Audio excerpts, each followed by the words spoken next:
Welcome back to the Gilbertson Aero Factory. Today is Thursday, the 7th of November, 2024. It's about 6 p.m. The last video I published, which means the last day that I worked on the airplane, was May 4th, 2024. Episode 119 was 187 days ago.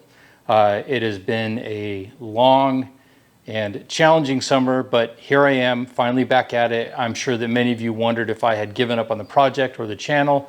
Obviously, neither one of those is the case. So we're going to pick up where we left off. I need to get the flap brace and gap fairing, aileron gap fairing, riveted on. They have been sitting here in this condition, fitted and clecoed on for 6 months and a handful of days. Wow. Anyways, I'll give you some more information on where I've been and what's been going on when we get into the voiceover portion of this. But I don't know how much I'm going to get done today. I haven't driven a rivet in 6 months, and so I'm just going to go slow. Maybe I'll do 2 or 3, maybe I'll do all of them. Just need to get back into it. So let's build an airplane. Well, here we are back again after 6 months, trying to find my 10-foot lightweight air hose so I can hook up. Okay, why was I gone for so long? I mentioned that I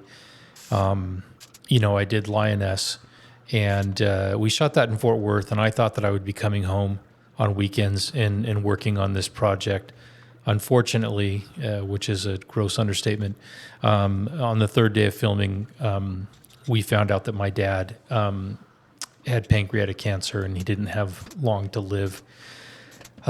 So he's my best friend. And so I spent my weekends flying up to Seattle to spend time with him, and ended up losing him in the middle of the summer. So in the time following, it's been a lot of time with my mom, finishing up the job, and a lot of time with my mom, and a lot of shuttling back and forth between Washington State and my home here in Houston. And there's going to be a lot more of that. But I am back at work on the plane, and it is obviously a little bittersweet, but such is life.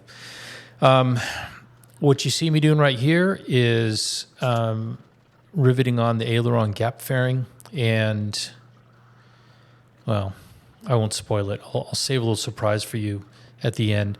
I haven't driven a rivet in 6 months, as we mentioned, and it was nice that coming back to the project, the prep work was all really done. I just had to do some riveting, and starting with that Aileron gap fairing, those are all squeezed rivets, so it's hard to mess that up. Now we're getting into shooting rivets with a rivet gun, and I'm happy to say that this went pretty well. It is a little bit like, as they say, riding a bicycle. My touch, on the rivet gun was the same as it had been in the past, so that wasn't a big deal. Now, in terms of the workshop, it looks a little bit different. You see in the intro, you saw 2 motorcycles sitting there. Those were my dad's. The one closest to the garage door, the Fat Boy, as a act of memorial to him, I rode that thing 3,200 miles back from Washington. Spent 7 days.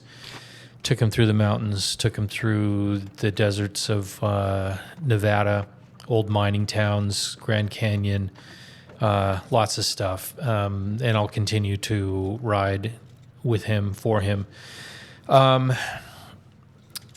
But yeah, so my workshop has been complicated many times over during the course of the summer, mostly because of work and massive amounts of equipment and supplies and whatnot that needed to be moved in and out, and to California and to Fort Worth and to Nashville. And I've only just in the last week gotten all of that cleared out and finally made some headway in turning this back into the Gilbertson Aero Factory that is now sharing space with the Gilbertson motorcycle shop.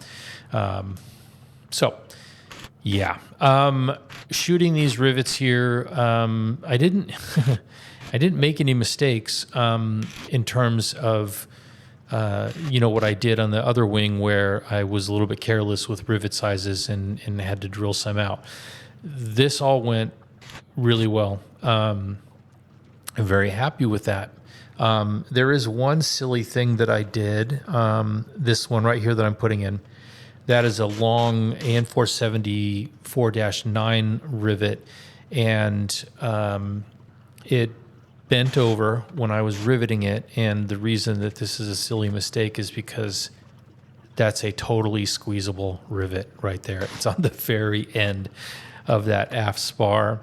So I did the other two that go there, drilled this one out cleanly, wasn't a problem, squeezed it, and we're all happy. That was a silly little mistake. So I'm feeling pretty good about myself. I got all of these rivets in for the aileron gap fairing and the flap brace, and all that's left to do is flip this wing over and attach the skin to, you see those silver clecos on the far end down there. Those are the rivets attaching, or rather will rivet the skin to the gap fairing. Super cool. Man, this is all good. I'll get the wing flipped over here, and I'll start riveting the skin on, and let's just see what happens here. There's a little bit of, it's been a while since I've done this, so there's always a little bit of recalibrating your eyeball in terms of like the gap on the squeezer for different length rivets. So getting the wing flipped over here so I can take care of all those flush rivets, riveting the skin. And then once that's done, I'll be able to take this thing off the table and put it in the cradle with the other one, which is awesome. Okay, the near end, this would be the outboard. The end nearest is the outboard end of the right wing.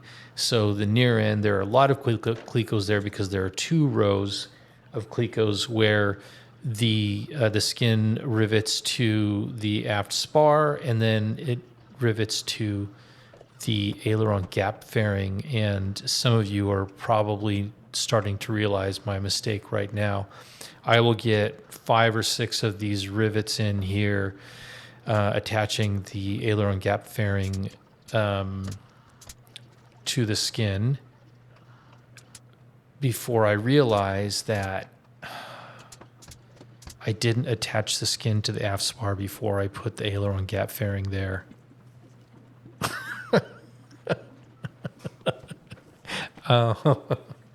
I have to drill out 35 rivets and remove that aileron gap fairing because there's no way to get access to those.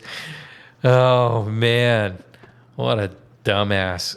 Okay, so anyways, bad news, I have to drill out 35 rivets. Good news, they're all squeezed rivets, so it'll go back on quickly. That's it for this one.